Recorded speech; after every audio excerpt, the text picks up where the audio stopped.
Hey traders, welcome to Charts and Big Cups, big awesome cups of coffee. Hope everyone's having a great Friday. We are kicking off, trying to get situated behind this desk is what we're kicking off. All right, we're kicking off the end of what has been a raucous week of reminding traders that Federal Reserve is going to cut and the markets are going up. And sometimes it's just that simple. You know, it reminds me of, I'm trying to find it. I should have had it ready. It reminds me of a great quote from, I think it was Bull Durham. It was a great quote from Bull Durham. And of course, now I can't find the, I'll have to find it for Monday. But it's this great quote from Bull Durham that basically talks about, no, I'm going to find it because I love this quote. It talks about well, a lot of you know this one, right? This is true. This is what risk management is, right? I hate losing even more than I love winning, and there's a big difference. Here it is. That one's from Moneyball. Here's a Bull Durham quote. And sometimes I think trading can be a little bit more like this. A good friend of mine used to say, this is a very simple game. You throw the ball, you catch the ball, you hit the ball. Sometimes you win, sometimes you lose, sometimes it rains. And that's really where we are in terms of the complexity of what increasingly becomes what people think they have to do to trade. Find the trend, right? Every day begins and ends with find the trend. And while you're doing that, manage risk. So I think this week was very much a reminder of that. And if we can stick with the trends that are in place, if we can focus on the ones that are the best, we're going to have account growth, right? And I can't wait to show you all March. You've all seen February and January Sector Secrets Mastery. You know, what have we been doing? What kind of trades are we putting on? And I'll tell you, March, I've missed stuff. It's a better feeling than not having seen it, right? Missed meaning I couldn't manage risk in a way that I was comfortable, but it's good to know there is more opportunity out there that I'm even able to sort of keep up with. It's sort of an embarrassment of riches. And this is a great feeling as we're winding down Q1. And we haven't even embarked on the rate cuts yet. And we haven't even really started to see that election cycle, which tends to be bullish, kick in yet either. All right. So let's get to it. Love the pearls. Oh, this is Moonstone. Yeah, I don't have any pearls. This is just, I have some, where's the other one? Yeah, this little matching, it was a gift, a little matching set of Moonstone. Yeah, Moonstone. Thank you. Thank you, gang. I think it just works because I'm wearing black. Not that this was a conscious decision. Oh, it's very dark and gray. I think I just coordinated to the weather out there. I don't know who's out there in South Florida. But yeah, it's just kind of gray. It's kind of gray out. All right, let's get to the chart, shall we? What are we seeing as we're moving into this last trading day of the week? I'm actually looking at the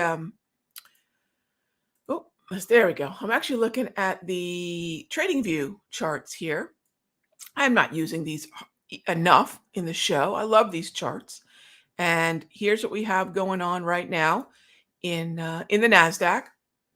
So the first thing I'm going to note is where yesterday's previous session close was. This shows 18,561 and 3/4. So I just want to know where we are in relation to that. You know, clearly right now we're below that. So that's not ideal, but let's not call that bearish. Intraday, that could cause me to think about some short setups if we're, as we embark on a morning of day trading. And I'll tell you, I would love some weakness, right? When I looked at the way in which equities were moving earlier, I thought, you know what? Let's get that nice Powell rally, and then let's see some profit taking into the weekend. That would be amazing, because what that would give us is that pullback to this daily price movement range zone. I know a lot of you have the brand new daily price movement range zones on your chart. I say brand new, the new symbols. We have to refresh these according to the contraction and expansion of volatility that we get naturally from time to time. That's what they're supposed to be able to find the support and resistance within, and they do a great job of that. So I want to see price action sink down into that DPMR. So if you've got that DPMR on your chart, yeah, throw that up there, but do it on the ES for SPY. Do it on the NQ for the QQQ, right? If you're playing the Russell, you're wondering, all right, Rog, if the Russell's going to pull back, I'd like to play the IWM. Watch that RTI to play the IWM because this is that more 24-hour view of those indices. Mm. All right, so next up, let's grab some questions. Let's grab some questions. What are the green, yellow, and red lines on the chart? Slow, yes. That is the, and where are my drawing tools? There we go. Those are the 34 bar, right? It's 34 bar, the 34 wave. That's the 34 wave. I've called it the wave because I sort of imagine if you're riding a wave, surfing, it's carrying you. And in the context of a trend, it's amazing how often the wave will carry price higher or lower. It's dynamic support. So that's the 34 bar, 34 wave. And that's what those lines represent. Now, they could be blue, red, and green. They could also be yellow. This is the new gray. This is our top tier version of the tool. So what's really cool is it's completely rebuilt, but it's still familiar, which I love. So a lot of folks who are now using the top tier say, Rog, we know it's new, it's plotting so differently, and yet it's actually really familiar at the same time, which I love. All right. So I guess the pearl's got a thing. No, just moonstone, but thanks for noticing. Right, gang. All right. First up, Tommy asked, what's the daily price movement range on the XLC looking like? Well, here's the thing, Tommy. I love that you're asking about XLC, number 2 strength sector. But here's a problem, and it always disappoints me so. It's mind-boggling that this particular ETF is as illiquid as it is. So even though I could look and tell you, all right, I'm waiting for the daily price movement range to sink down to the gray zone. By the way, remember, this is yesterday's daily price movement range. DPMRs use each session's historical price movement range tendencies because think of it this way. I need a haircut is what I need. This stuff's falling in my face. Monday's nature is different than Tuesday. Tuesday is different than Wednesday. Wednesdays are different, very different than the other 4 days of the week because Wednesdays are usually Fed days. Fridays are usually non-farm payroll days. So you've got certain days that historically over the course of months tend to have more volatility. And what happens is when you have a volatility tool, and I know you know this, my friend, but this is for everyone else wondering, what's this PMR conversation? I might use ATRs. Here's the distinct difference. And it matters a lot because while it sounds like a nuance, it yields a completely different result. It's looking at completely different things. So it's really a reimagining of what volatility information can be on your chart, right? If you were to forecast volatility, a volcast, right? What is it we're looking at? If I'm looking at the last 7 or 14 periods of volatility, I really don't know what happened a month ago. I really don't know what happened 2 months ago. And I certainly cannot see that repeating pattern, that nature. We all have repeating patterns, right? We know rush hours at a certain time of day, twice a day. We know there's certain patterns of traffic. I kind of look at it that way when it comes to price action. So XLC would be amazing. And I won't know Friday's patterns, right, until the bell rings. That's the way they're designed. However, we definitely need a pullback. But here's a bigger problem for me, Tommy, is I can't usually trade XLC. The liquidity isn't there. So what we do instead is we focus on Meta or Netflix, all of which we have the DPMRs for, or Disney. And Disney has been a very scalable symbol, meaning it has very liquid options and it's very affordable. So a large account can buy many, many of them. A small account can buy fewer, but everyone can benefit from the move, right? So hope that makes sense. All right. Darvis purple and yellow lines, Max. Yeah, those are really easy. It's just to pair them up. It just helps you, like socks. It just helps you mate your socks. Same thing. Helps you mate those lines. It pairs them up. So purple belongs to purple. Remember, if we were doing a traditional box, it would look like this. And it'd just be really easy to know what belongs to what. So just view it as that's how you know that's the box. That's all. Nothing really tactical in terms of the color shift. Just they're meant to just allow you to mate them up.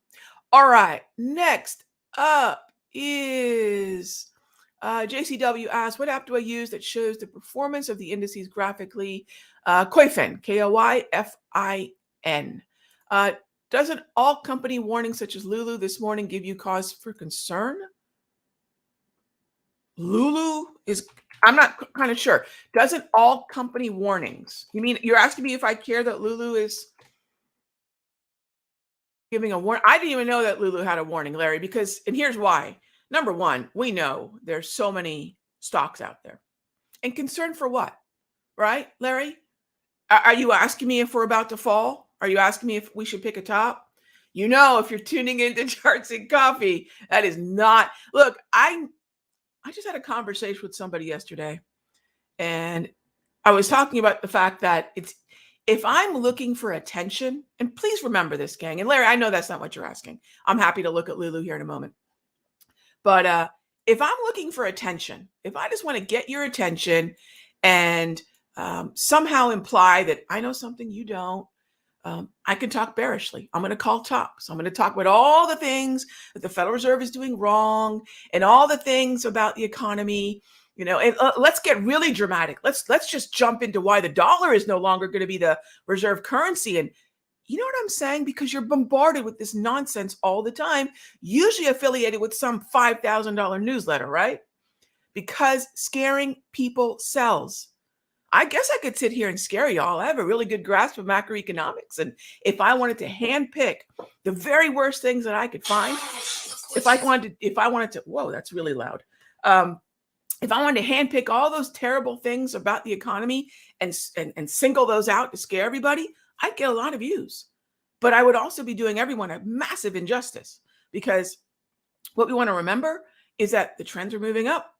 Powell is getting ready to cut rates. That's never been bearish, right? What the economy or the behavior that precedes rate cuts can sometimes be a response to something negative. But once the cuts begin, gang, you're not going to find that over the scale of these cuts, over a loosening cycle, that the equities are going to go down. So we play probabilities. Now, nothing about Lulu, right? Let's get specific to Lulu here. Nothing about Lulu is telling me about the S&P, is it? I mean, there's no weighting. Nothing about, let's stick with that same kind of retail, maybe athleisure kind of thing. Let's go to say something like Nike. Does Nike tell me about the economy largely? Nike's been a dumpster fire. So couldn't it be maybe that certain types of industry, certain types of products, certain types of companies are struggling? Nike's been struggling for a long time. The S&P doesn't give a rip, right? The NASDAQ doesn't. So I'm in no way saying don't pay attention. But all I guess I am saying is be careful what you pay attention to, right? Because scary stuff naturally is supposed to, well, get our attention. And if I want to sit here and garner clicks and a rabid following, and I see people doing that stuff all the time, I'll talk in a bearish way. There was someone calling for a top in financials. Oh, watch out for this pattern. It got a lot of clicks, right? It was categorically, embarrassingly wrong. That's what I'm trying to say. So no, not even for a second, Larry. And that's why. That is why it doesn't. Number one, the stock is part of a group that has other stocks that have been struggling. It's not heavily weighted. And most things are moving higher. So if you're worried about a Lulu, let's get a little bit more tactical. Okay, Raghee, if I am worried about a Lulu, figure out where Lulu's impact is, right? And then trade around it, right? Trade around it.